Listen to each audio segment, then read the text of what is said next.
From the News Talk STL studios in St. Louis, it's the Right Mind Show with Todd Showalter. Tonight, former Army intelligence officer Morgan Lerette, political trivia savant Rich Rubino, and the Right Mind studio band, Mitch Murphy and the Murphy Tones. Now, putting the fun in your dysfunctional world, here's your host, Todd Showalter. You know, I was going to get all excited right at the beginning of the show because, you know, it's our big Christmas week. But I got to jump right to Donald Trump, if you don't mind, because this will be airing on Saturday. I watched his little speech, I guess you could call it, a couple of days ago. And here's the thing. A lot of people will say, well, he's a great president because he's improving the economy, which the Democrats say he's not. You know, he's stopping crime. He's stopping, you know, all the illegals coming across the border. But here, my friend, is why Donald Trump is my favorite president now of all time. It is because he has the same immaturity level as me. It's like I actually feel like I am bonding with this man, okay? I mean, this thing, I don't know if you heard about it, but he took all of the presidential plaques, okay? Bill Clinton, Barack, and all these other people that I don't know if he went all the way back to Abraham Lincoln. I think just the ones, no, he did Ronald Reagan too, in a good way. But he changed all the descriptions underneath their picture.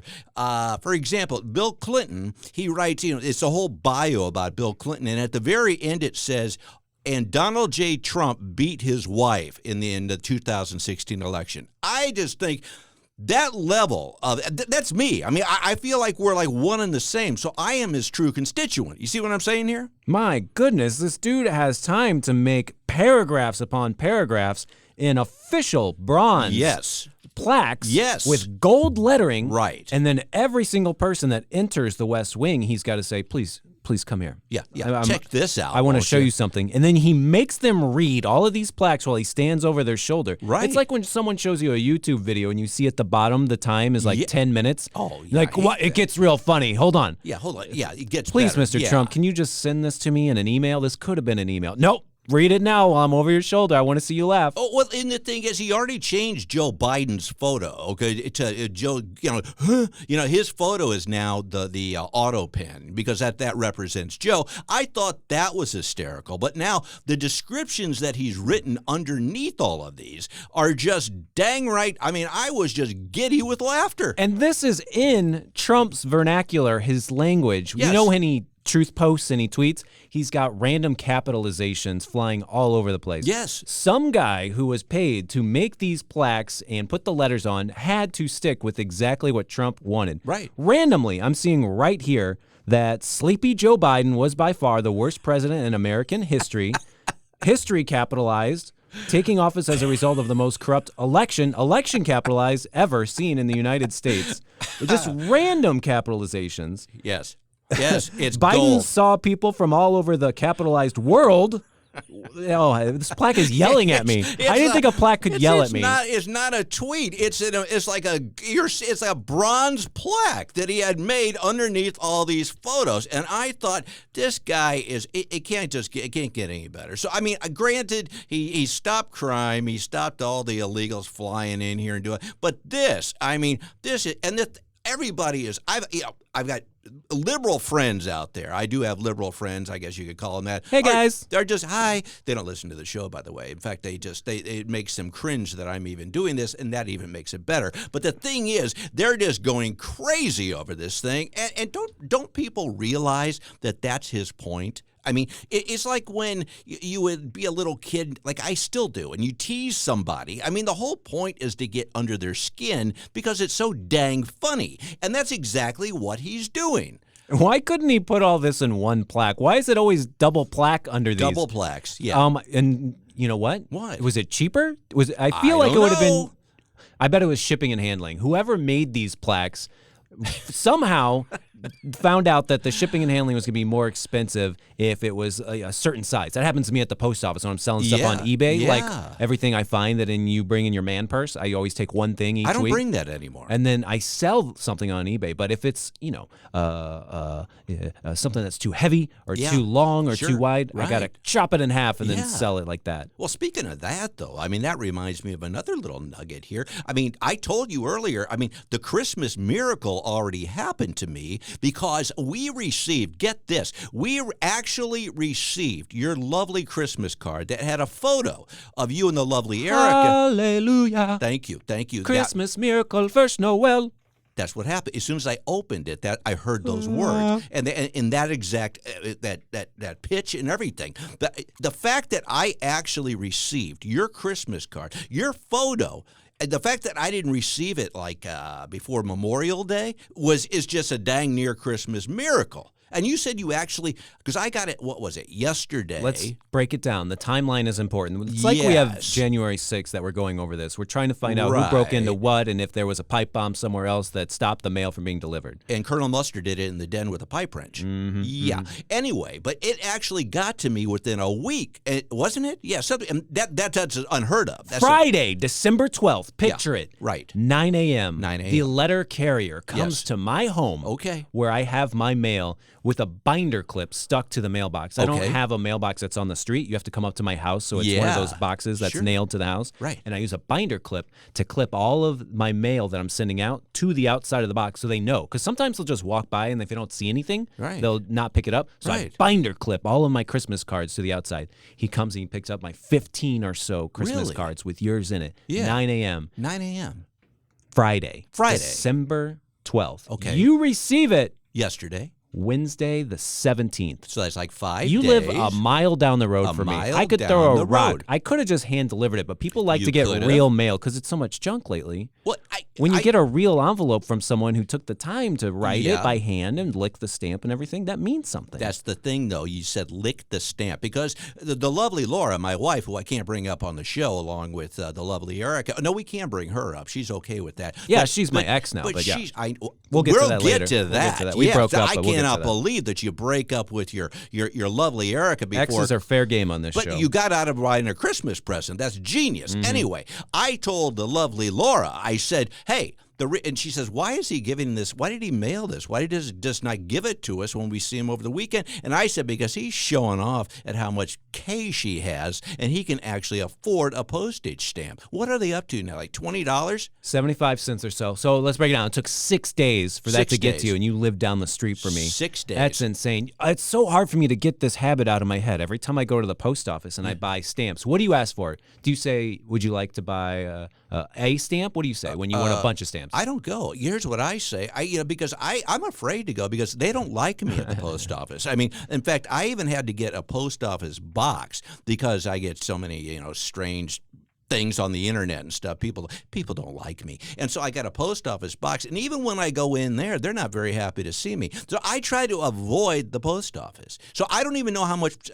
I do know that they're raising the price of postage, but I couldn't tell you what it is even now. I mean, I don't really care. I think it's like what? What is it? You already asked me this question. I already answered. Asked and answered. 75 cents. 75. I still go in and I say, give me a book. A book? Give me a book of stamps. Oh, do you remember saying that as a baby? I'm not rich like you. As a baby, though, when you were rich. As a baby, no. And they give you a sheet of stickers. It's like, it's the size of your hand. Okay. And that is a book now, just a single sheet with some stickers on it. $20 for that. $20 and it's not even a book anymore. You can't flip through it. You can't page through it. No, it's like, does it have a cover and like a back cover and like an appendix? They give me dirty looks when I say book. Like, you must be over 40. I bet they're back to the real story. You broke up with the lovely Erica right before Christmas. Stop. Do we have a stop the presses sound effect? What happened? Do we have Gary Busey doing the goose noise? Because I think did you hear that? That is the stop the presses sound effect. Did you? Oh, let me tell you. And I'm just flipping around as I do every once in a while. And Gary Busey, he used to be like a decent actor, okay? Okay, and this is Gary Busey. I see this, all right? The official Stop the Noises sound effect brought to you by the Gary Busey on Threads. I don't... Hey, it's Gary Busey, and I have got a great Christmas present for you. Listen to this.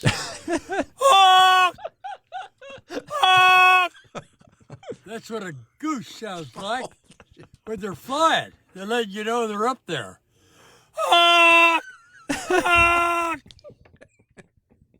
Stop the presses. I was stop the presses is right. I was crying. I was like, what? And it's like I don't even think about Gary Busey. Like what? We was like in the Buddy Holly story and stuff way back, and all of a sudden this pops up, and I'm dying. I'm laughing so hard. I mean, I'm crying. I must have watched this thing 20 times. Why are we crying again? We just watched it 5 times before we started. I know.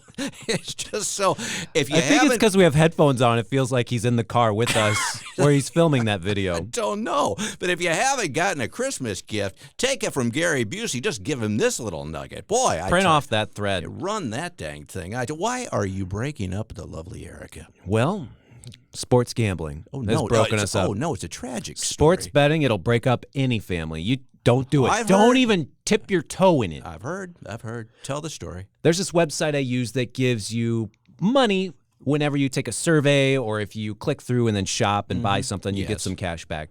Well, they had a deal going on this website where if you just sign up for FanDuel, they'll give you $67. You don't need to bet anything. Really? Why 67? I don't know. $2 more would have been a high five situation, but yeah. Oh, yeah, baby. You do have to put $10 in your account, but you don't have to bet anything. Okay. So as soon as I make my girl sign up for literally, I yelled at her. I said, "You have to. Christmas is depending on this. We need $67." Right. I grab her phone. I put it in her hand, make her sign up. $67 goes into her account, basically, but the $10 is still stuck in FanDuel. You can take it out, but I said, you know what? It'd be fun if we make a crazy bet. The Colts are expected to lose. Let's make a crazy bet that they win. So during the Colts game that Sunday, they are winning the entire time. Yeah. It's a field goal kickoff game. Every team just keeps going back and forth, but the Colts are always winning. And apparently in this FanDuel app, you can cash out early. They're trying to hedge how much money they're giving you. She was going to win $80, but they kept saying, would you like $20 now to, quit this in the first quarter? So they want you to get out. Colts are still winning in the second quarter. They're like, do you want $30? You can just quit now. Really? Every time I'm like, quit, baby, quit. Yeah. Fourth quarter, 40 seconds left in the game. The Colts are up by 1 point. And the app is saying, we'll give you $50 so we don't have to give you $80. Oh, wow. And I said, babe, hit that button and cash out. And she says, no, I want to see what happens. 40 seconds go by. Seahawks kick another field goal. Colts lose. She loses all the money. Oh, my. The imaginary 50's gone, and the $10 of her real money is gone. This is a tragedy. And it's not about the gambling, right? Because I know gambling can be bad, but it's about her disobeying a direct order from her man. Oh, that's what How does this it's translate about. into other parts of our relationship? Well, you're right. She may be doing all kinds of crazy things that you don't know about. So now she has a sickness, okay? So she has a gambling addiction that is actually your fault because it is my fault. Yeah, you introduced this to her. So, but as a result of you bringing her this horrible, tragic condition that she now has, rather than say, hey, why don't we go take care of this? Do they have a rehab for FanDuel yet? It's some fun number. See, I'm such a gambling addict, I can't even say it. The phone number, 888-BETS-OFF, and I deleted that from her phone so she couldn't. Because what happened is they give you bonus bets to keep you addicted. Oh, yeah. So we had lost the $10, but they say, hey, would you like a little free taste? Here's some bonus bets. Oh, she didn't do it, did she? I went to a Blues game on Wednesday. It gets worse? And she bet that the Blues would win. Get out of here. In honor of me. In honor of me going to that Blues game on Wednesday, she said, you know what? I'm going to bet that they win. I said, the Blues never win. Right. Are you insane? Right, never. I mean, ever since. She said, it's not even real money. The Blues win, and she makes $40 back. So now she's up? Now she's up. You know what that means, don't you? She's in deep. She's up and she's deep. She's going to be going down that spiral. She's going to be that woman that hangs out at 7-Eleven asking me for cash that doesn't have any shoes on pretty soon. You do realize that, don't you? So on that Sunday Colts game, I said, I'm going to break up with you in a week. Yeah, you are. And then she won me back on Wednesday when the Blues won, and she made most of that money so back. Wait a minute. Just because So we're back together. We theoretically we're going to break up, but together. it's tentative. It's tenuous. Is that because she has money now to buy you a gift? And it depends on the Christmas gift, what she gets me with the gambling money. I like this story. This is almost like Hallmark, but different. Anyway, it's going to be a great show, I promise you, because it is our big Christmas show. It's the holiday season. In the meantime, I am Todd Showalter, along with my bestest buddy, Joey V. This is The Right Mind Show. We'll be right back. Coming up next on The Right Mind Show with Todd Showalter, former Army intelligence officer Morgan Lerette.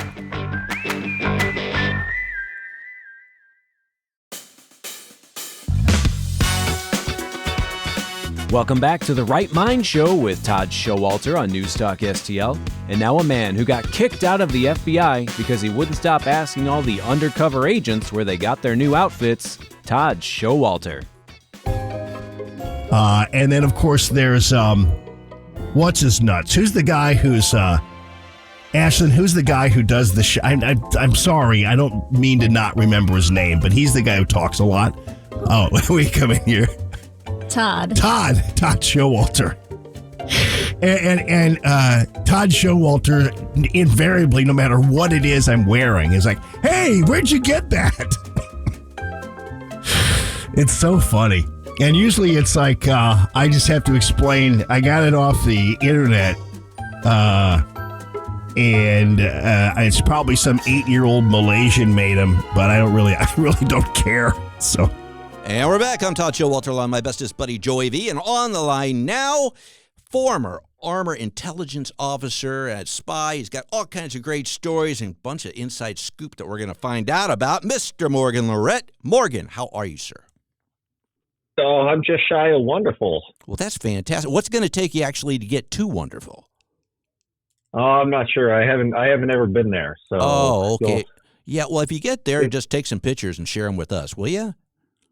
I will. Maybe it's just a snow cone. Maybe it's as easy as a snow cone. You never know. Let's talk about that. Let's just go down. No, wait, we can't talk about that. But you know what I want to talk about? Because you got me all intrigued because you got all these great stories. Now, by the way, before we get into that, because you have the book. How's the book doing? The book is doing well. You know, it came out a couple of years ago, so it's still. I think it's been read by tens of people. Tens of people. That's good. Okay. Do you have any of these Google, not trolls, but they're like Amazon trolls and stuff that go on there that haven't read it, but just, kind of trash it? Because I get that up for my book. Yeah. Anytime you have something that gets out into the public, somebody's going to come out and tell you how it's not truthful or that's not how it was. So, yeah. So I got some of those trolls from Blackwater, the guys that want to pretend like we were all patriots and we weren't over there for the money. Right. They get on there and they say, oh, Morgan, we didn't like him anyway. And I was like, I didn't know you, so it's perfect. Yeah, I know. I don't think they have much else to do besides doing that. But, hey, I'm glad it's doing well. We're going to transition, though, because this is really – I got questions for you on this, buddy. Apparently, the Biden administration trafficked kids, and they lost 73,000 of them. What's this all about? Yeah, they trafficked 350,000, and I'm using the small numbers, but about 350,000 children, unaccompanied minors is what they would call them.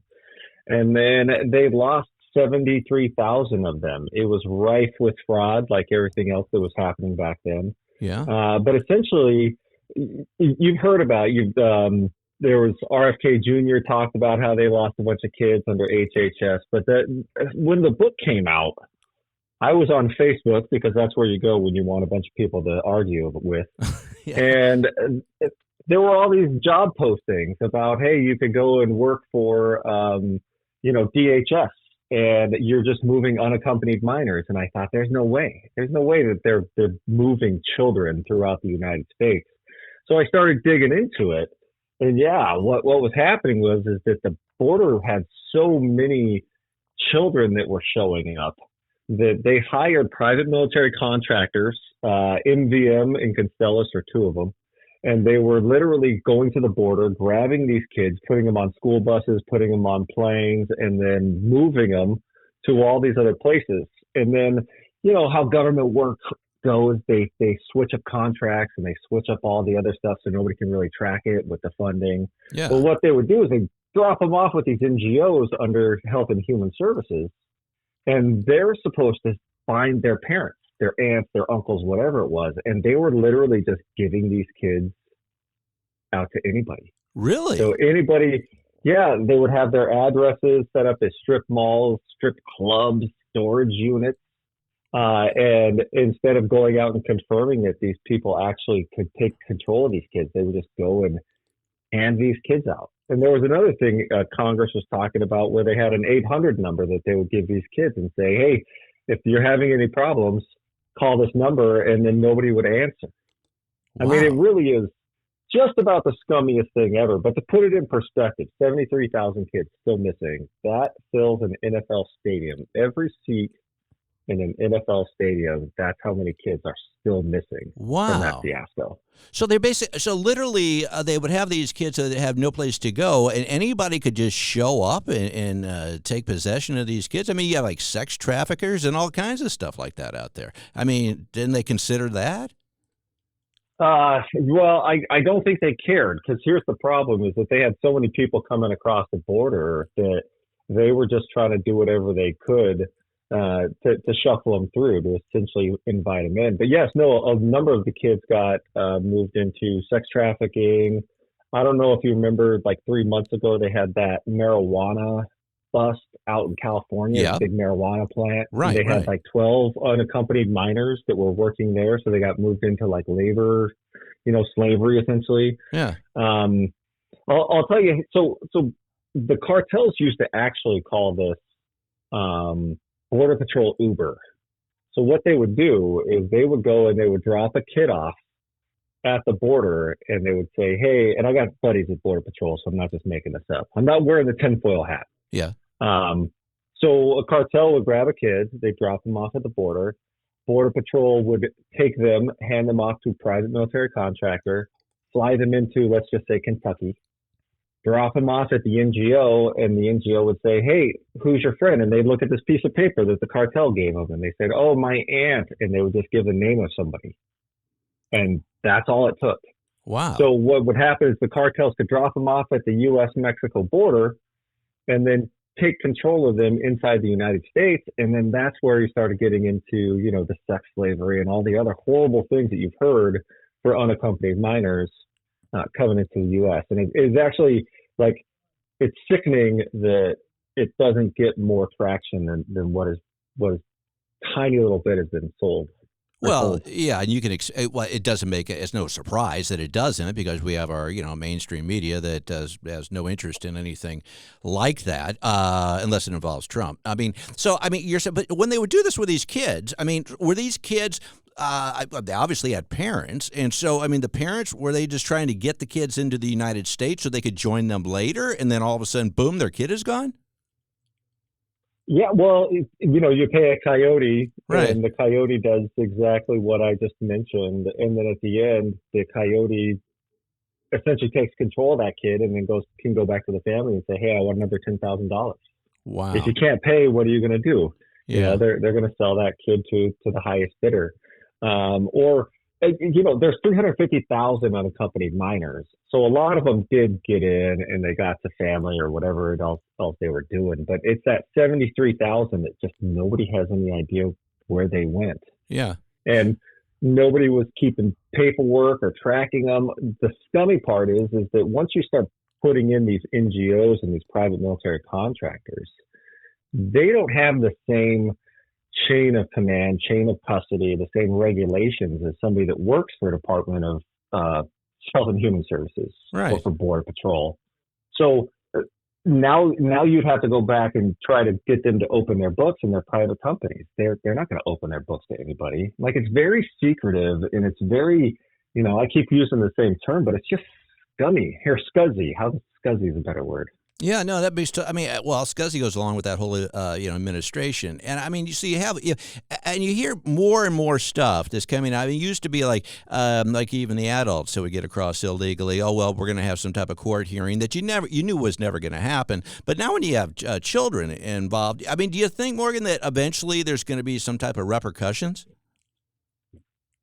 I hope so. I will say that this has been going on since Obama, right? Yeah. And it happened during the first Trump administration. So I'm not holding anybody, to a different standard. But they did change the contract. It's no longer held by those people. But my problem is that there's still a contract out there, and I can't remember the name of the company. So this has been going on for so long that it's become a line item in our annual budget, and everybody just says, "Oh yeah, we got to move these kids in and not be able to track them." And it is getting some publicity, right? Kristi Noem just went on the other day and said that the Biden administration was literally going to other countries and flying people in. That's true. They were actually doing that in Haiti. Mm-hmm. A company called Constellus was actually Triple Canopy under Constellus was had a little base in Haiti. They would bring these people in through Guantanamo Bay, where we keep all the terrorists, and then they would fly them into Ohio, where they would ostensibly eat the cats and dogs. Yeah. So, the whole administration was just so hell-bent on trying to bring in as many migrants as possible that I don't think they cared about the repercussions to these kids. And they're kids. I don't care who you are, Mm-hmm. whether they're legal or not legal, they're kids. Yeah. They deserve a little bit better than that. Do you believe that we have cells here? I know we have some, but do you believe that there are cells in the United States that I don't know we don't know about, or it could be a lot larger than we think? Oh, 100%. Yeah. And some of that's from the U.S.-Mexico border. I think I heard something like 11,000 people on the terror watch list. Mm-hmm. You also have all the Afghanis that we brought in after that miserable tuck, kill, and run Afghanistan withdrawal. But I think what happens is that a lot of these people come in here. And you remember that movie 5 Goes West? Mm-hmm. And they're talking about how there's no cats in America and the streets are paved with cheese and it's this perfect utopia and everything's going to go great. And then you bring in all these migrants and they think they're going to get these jobs and they're going to be wealthy and all the other stuff. And they start getting frustrated. And once they get frustrated, especially the Afghanis, they're going to fall back on what they know, which is religion and conflict. Mm-hmm. So I think you're going to start seeing a lot of these people, they just get dejected and they're angry and they're not getting what they thought they were promised when they come over. And that's where these cells can begin. And it's not the cells, right? We can usually track a cell. Mm-hmm. We can't track the lone wolf, the guy that shot the 2 National Guard members in D.C. If they're not out there and not talking to people, it's really hard to deal with intelligence. Well, I would say there's thousands of them out there that are at some point going to just flip. Well, we're down to the last actually minute and a half here. Do you think, from given your background and everything, do you think we're better off now? You think we're safer than we were a few years ago? Yeah, we're absolutely safer. The one perk is that, yes, there's still contracts out there that'll move kids, but when you cut off the spigot at the border with everybody coming in, there's not nearly as many that are coming in.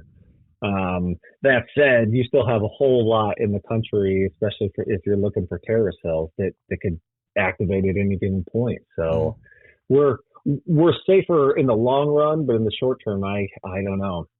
Yeah. Well, gives you a lot to think about. Well, before we do let you go, on a happier note, why don't you pitch your book? And, I promise everybody listening to our show will give you good reviews. Why don't you tell us a little bit about it, where they can get it, and, just tell us about the book. Yeah, it's called Guns, Girls, and Greed. Love that. I was a Blackwater mercenary in Iraq. So Okay. Go grab it. It's on Amazon. It's on Kindle. I think it's only $5 if you're looking for a nice gift for somebody that served in the military. It is the ground perspective of war. It's hilarious. It's sad. It's harrowing. But at the end of the day, it's just a real true story, not from a general that I keep bashing on, but from a guy that was on the ground that says, this is how it really was. And it's pretty refreshing in that way. So go grab it today. Yeah, I bet. Well, it's got a great title, Guns, Girls, and Greed. Hey, you can't beat that. I may get that. If I ever get a tattoo, Morgan, I'll get that tattooed on my arm. What do you say? No, it's got to be a tramp stamp. It's got to be above your hip, Well, yeah, it's true. Regardless, I got to ask my wife first. Okay, so I can't say I can get any of this done. All right, but I'll try. Well, thank you for joining me, my friend. It's always a pleasure, a thrill, and it's always interesting to hear all the stuff that you bring to the table. I can't wait till the next time. But between now and then, I hope you have a very Merry Christmas. Have a Merry Christmas yourself. I'm happy to come on anytime. Thanks for having me. All right, buddy. Take care. Bye-bye. Bye. Did you hear him drop that Bluth reference? The which one? The Bluth reference. Bluth? As an animator, you must have been creaming Don your Bluth. jeans. Yeah, okay. When he said Fievel goes west. Well, I'll tell you what, because that's, I told you earlier, later on today where I have some animation stuff that I'm working on, I think maybe he knew about that and he was just trying to get me inspired. Do you know who the most famous animated spy of all time is? Oh, yeah. It would...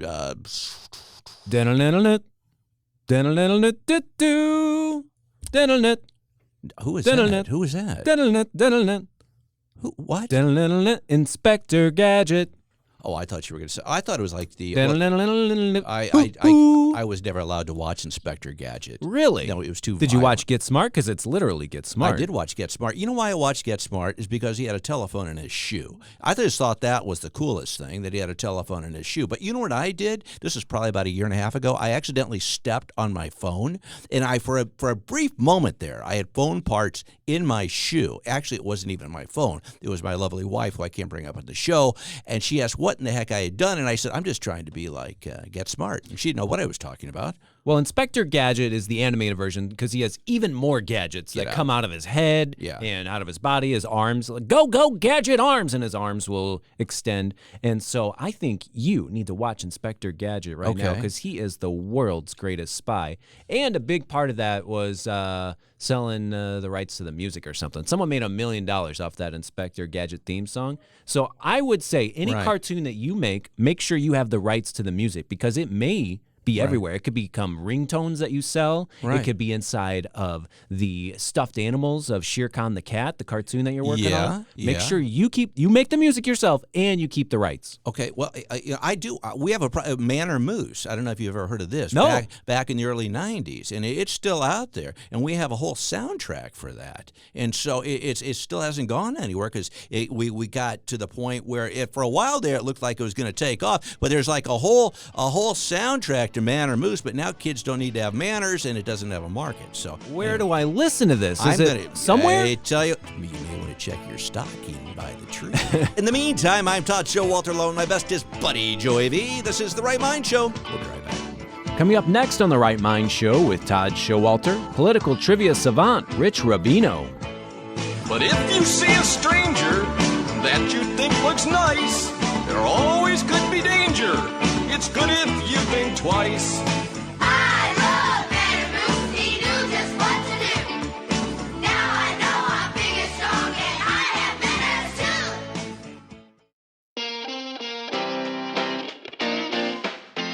too. Welcome back to The Right Mind Show with Todd Showalter on News Talk STL. And now a man who gives such good speeches, he once made a microphone squeal after flicking its switch. Todd Showalter.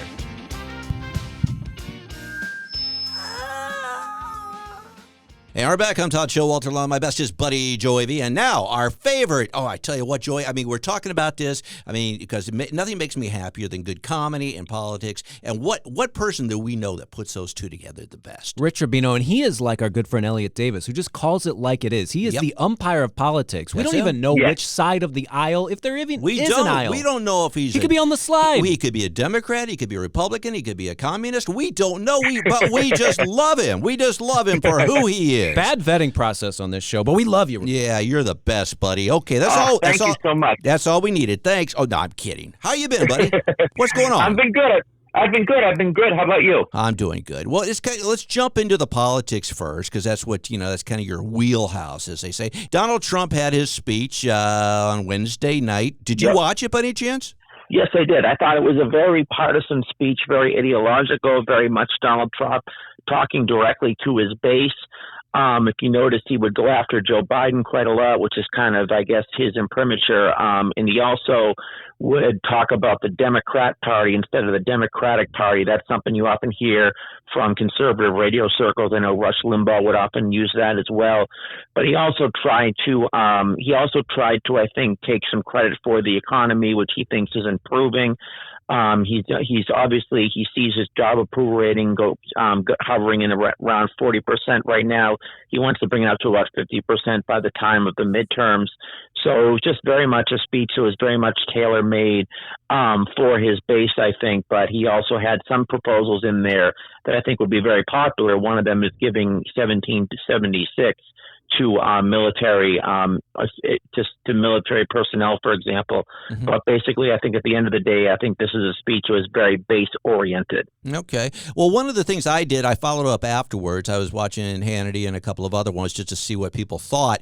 And Newt Gingrich was on, who, by the way, I think he's down to about 10 pounds now. I mean, he's not the big Newt Gingrich that I remember. But one of the things he brought up, and I thought immediately of you, was that he believes that we can keep the House and the Senate during the midterms. Now, you've always said, I mean, it goes, I didn't realize how far it goes back, but you have always said that it's customary, it's just almost, you can count on it, that during the midterms, that all flips. What do you think about that? Do you think they'll actually keep it? I think it'd be very, very hard for them to keep it. Right now, the current number is 220 to 213 Republicans. With Marjorie Taylor Greene retiring, it will be 219 to 213. With a president who has a job approval rating of under 40%, it'd be very hard to see a scenario where at least I can see them keeping the Senate, but the House of Representatives would be very hard for that to happen. You did see the scenario, what they're trying to do in terms of Texas, in terms of gerrymandering the districts to benefit the Republicans. That's something that could get them about 5 seats, but then California is going to do the opposite. So California doing the opposite, they could get 5 seats as well. So there's kind of a tit for tat type of a thing in terms of redistricting. Yeah. Very interesting scenario there. Well, yeah. Speaking, you said gerrymandering, and that's exactly what it is. I mean, until just recently, with all this redistricting, I mean, I know it's happened in the past, but I didn't realize just how it's almost like everybody's doing it now. Is that normal? No. Well, it is normal to do it, but it's not normal for. It's not necessarily normal to do redistricting, midterm redistricting. Usually you do it in the year of a zero, and then whatever you decide in the year of a zero goes on for the next 10 years. What they're doing now is midterm redistricting, and that's something you don't really see that often. Texas, under Texas law, they have the governor can call us basically in Texas. The legislature is very part-time, only meets 90 days every 2 years, but the governor has the power to declare special sessions. He declared a special session for a new map. And essentially, after the Democrats first walked out of the chamber and walked out of the state of Texas, they came back and they approved the measure. So this measure potentially could give them 5 seats. They did something very similar in 2002, and that benefited the Republicans. Now, what they did in California actually, when Arnold Schwarzenegger was governor, he supported a ballot initiative. And they said that ballot initiative allowed for the state to basically to have a bipartisan, nonpartisan redistricting commission, but they can essentially they can veto that if the people agree to have a new map. So Governor Gavin Newsom and the legislature made up a new map. It went to the polls on November, and the people of California overwhelmingly supported it. Well, can you just go ahead and do that all the time now? I say you've got, a state that's primarily, Democrat or Republican, we're kind of struggling here. Well, let's just redo the map. I mean, couldn't you just go ahead and just do that just to do it? Yes, theoretically, you absolutely could do that. You could do it 5 years. You could do it 6 years.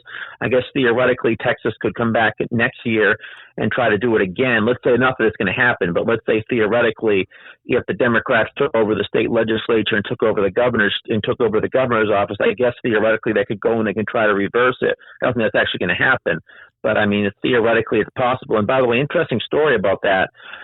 It actually, even though you hear the term gerrymandering, but it was actually the person who it was named after.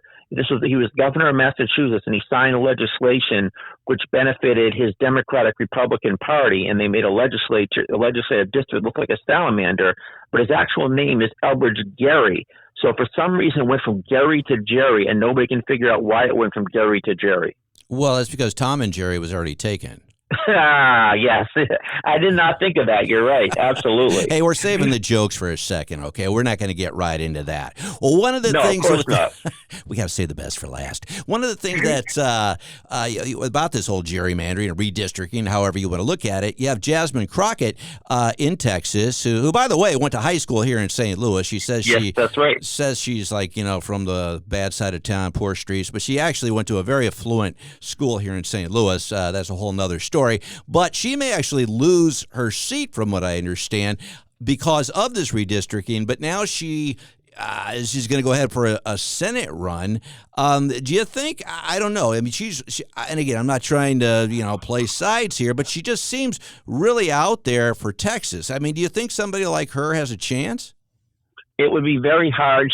Texas is an interesting state because there are very liberal areas of it, Austin being one. There are very Democratic areas where she comes from in Dallas. By the way, she's very new to the seat. She just got in there.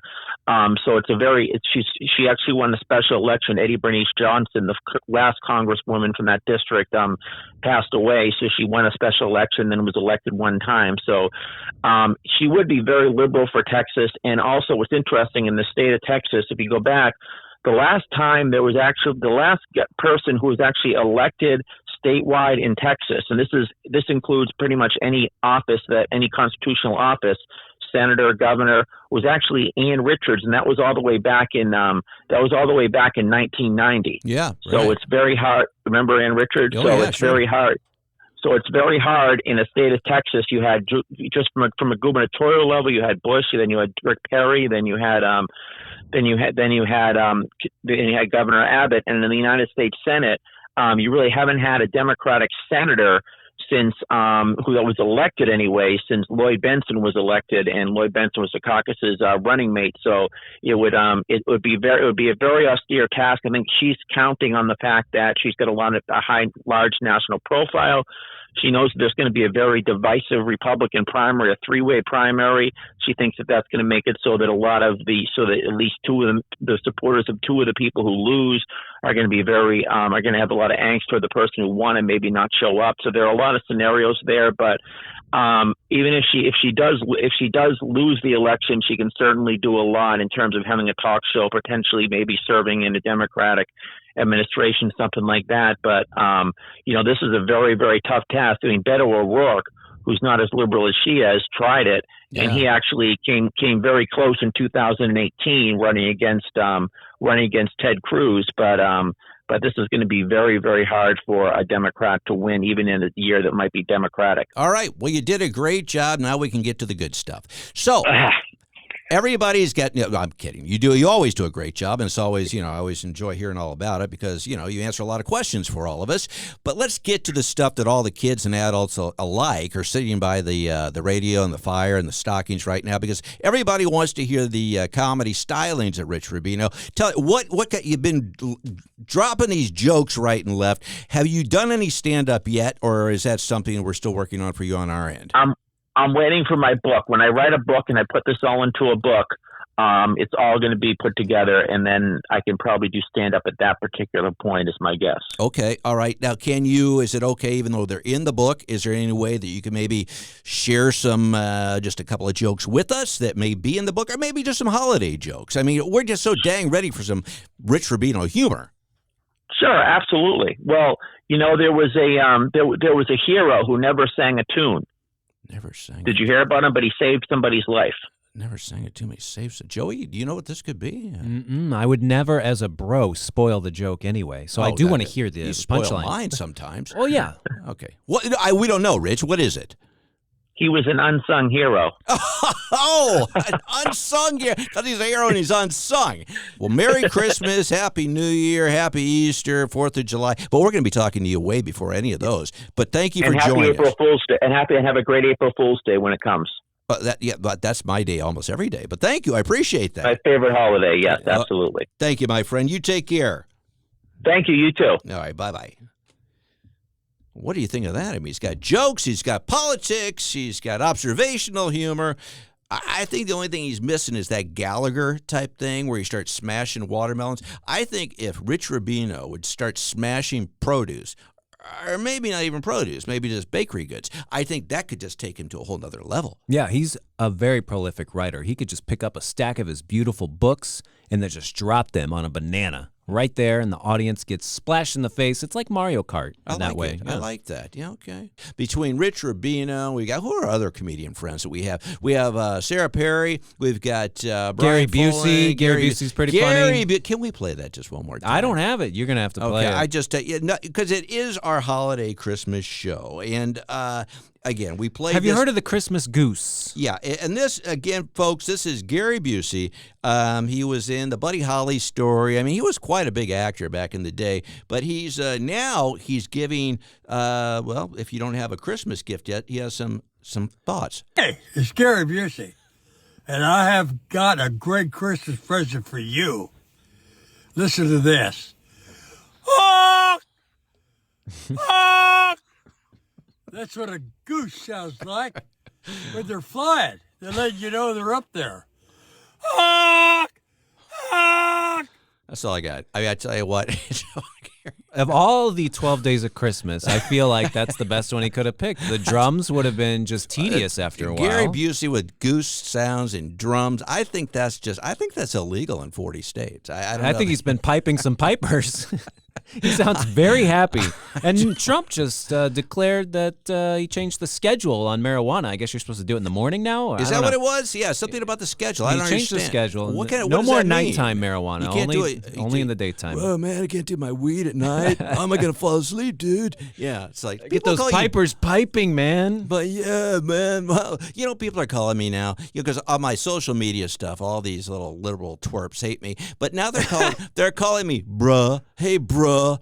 You suck, bruh. But it's like B-R-U-H. So do me a favor. Don't call me bruh. Do you ever get that, bruh? No, I don't get What's that. What's up, bruh? Yeah, they're trying to act like they're ageist. They're saying that you are in your 50s and they're in their 20s, and they think they're so cool, making their memes. I bet they don't even put on shoes when they leave. I bet they wear Crocs, these losers. They live in their parents' basement. Put on a belt instead of memeing up pieces of poop that you think look like Todd. Yeah, seriously, and they put a lot of effort into those. Yeah, I mean, I saved it. I framed one, okay, because I got your Christmas card picture right on our family wall of fame above the kid's wedding photo. And if I thought if he sends me this one Tom guy, bruh, if he sends me another one of these things of Todd as a piece of poop, I'm going to, just for the heck of it, put it on the wall, just for a little contrast. What do you say? I like that. Yeah, smear it right on the walls. Smear it right there. Yeah. Did you have a good time today for the big Christmas show? I had a wonderful time. I tell you. Now I got to prepare for the New Year's show. I think that means we got to get a bunch of fireworks, get our kissing lips ready. Yeah, that's right. Although I'm in bed by 10. I don't say I'm asleep, but that's my new tradition. But we'll talk about that on our New Year's show. We got to watch our murder shows for New Year's Eve because in St. Louis, they just shoot the bullets up in the air. That's what they do, and they come down and they hit you in the head, and then you're dead. Yep, that's all I got. Well, you know what I always say, don't you? I do. And you say it with me. If you don't have a right mind, you don't have a mind at all. We like harmonize. Next time. Bye-bye. Honk! Honk! That's going to be it. Thanks for tuning in to The Right Mind Show with Todd Showalter. To find out about all things Todd, go to toddsprod.com. We will see you next Saturday night at 5 p.m. right here on 1019 94.1 News Talk STL and always streaming online at newstalkstl.com.